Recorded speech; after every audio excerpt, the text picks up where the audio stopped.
Hi, this is Scott Garibay, and today we're going to talk about Dungeons & Dragons 5th Edition, and we are specifically going to talk about recognizing a precipice. All right, so I have said, I really feel Matthew Mercer is on a precipice. This Legends of Vox Machina, in one foul swoop, right, based on a lot of, this is the last strike, right, of Matthew Mercer's weapon, to win capitalism, right? To really spike up and do some serious work, right? So basically, he is doing extremely well. Like what we're looking at right now, Legends of Vox Machina is really unprecedented. All right, so where do we land with this, right? So basically, what I'm saying is that what Matthew Mercer has built with Critical Role is we've never seen anything like this in Dungeons & Dragons history. Not in 47, not since, really, even back then. Like, the scale of this is much bigger than what Gary put out because of social media and global reach, right? It just didn't exist in 1974. So this is a precipice. And this is a precipice for a whole bunch of people.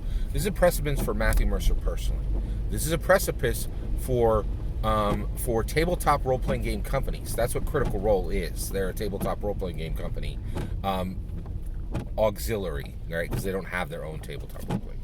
This is a precipice for non-video game streamed games, right? That's an entire industry, right? That's come up, right? This is a precipice for Dungeons & Dragons itself, right? This is a precipice for streamers, right? Amazon Prime has been desperately trying to become a real, Pinocchio. I'm a real boy. I'm a real streamer. Are you? Do you have anything worth watching? Oh, look, Legends of Vox Machina could be the next Game of Thrones. That's not an exaggeration, right? This could be huge, right? So there's this precipice. So here's what I'm saying. I'm saying, listen, all right, Mercer, all right, we see you, right? Like, all right, now you have friends and you have a business. You created two businesses, right? You created Critical Role and you created Darrington Press, okay? So you have your friends. I get it, right? What I'm saying is they should wrap up the current third season of Critical Role and immediately, simultaneously launch the new family-friendly Critical Role, right? Everybody at the table takes it serious. Everybody at the table runs 5th edition the way it's supposed to be run, actually looks in the player's handbook, builds characters that actually exist in the player's handbook, right? And the four people that are going to be there is Marisha Ray, Travis Willingham, Laura Bailey, and Liam O'Brien. And you axe Ashley Johnson, Sam Riegel, and Taliesin Jaffe, okay? Now, the reason I'm talking about this is in my comments, great commenter, the Gibson said, hey, he can't do that. And Decado 1862, I think? Yeah. 1826, I have not remembered the number. They both said, no, Scott, these are his friends. He's not going to drop them, right? And actually, the Gibson explained, like, he can't drop them. Like, the Gibson explained he's been doing Dungeons & Dragons for 22 years. The people at his table came to his wedding. He went to theirs. There's deep and abiding friendships there. I get it, okay? But here's the issue. Here's the difference. The Gibson is running a game, right? Matthew Mercer, this is literally no longer a game, right? And basically, if you wanted to keep your friends and you wanted to keep them safe and you wanted to make sure you never needed to hurt them, you should have never made a business with them, right?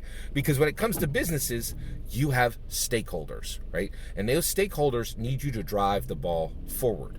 Companies are built for profit. They're not built for friendship, right?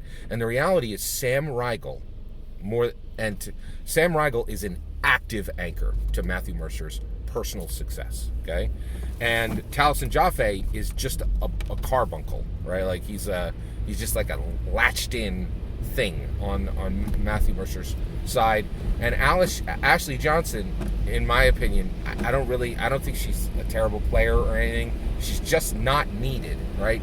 And real bandwidth to actually, look at what Laura Bailey can do, look at what Travis Willingham can do, look at what Liam O'Brien can do, give these spaces some story to actually breathe, rather than there to be just one more jammed in, D or fart joke.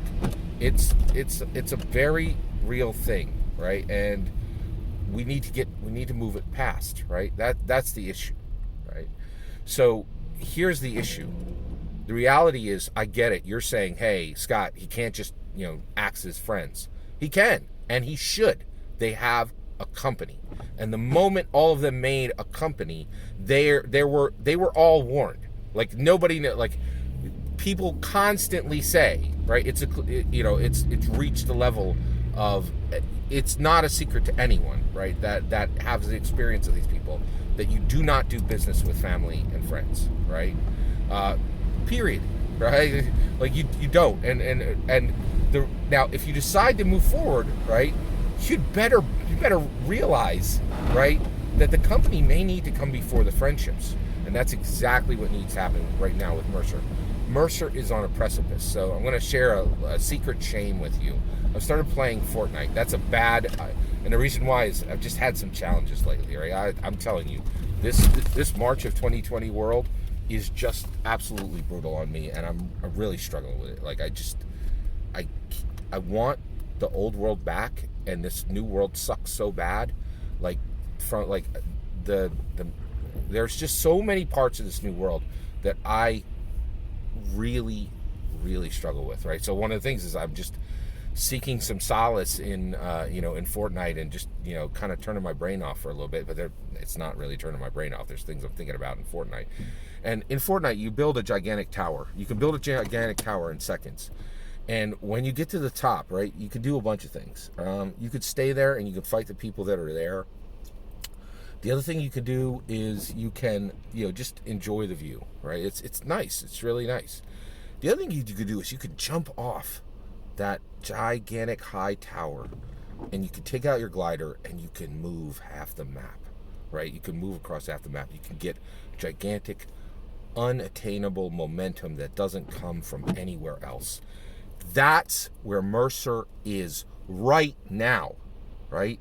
He has the ability to move like 3 industries forward 2 decades in 1 year, right? He can be the next Gary Gygax, right? He truly can, if he's willing to grow up, put his big girl pants on, and make hard decisions. So you can keep friends, or you can transform 3 industries all at the same time and leave J.R.R. Martin in the dust, right? And make sure that Amazon Prime's streaming service actually functions, right? And actually has something worth watching on it. And you can also set a template for 1,000 people right now who can't spell competition in the tabletop role-playing game industry, and say, this is how you do it, right? Like, this is how you actually get something done, because that is what we're missing right now.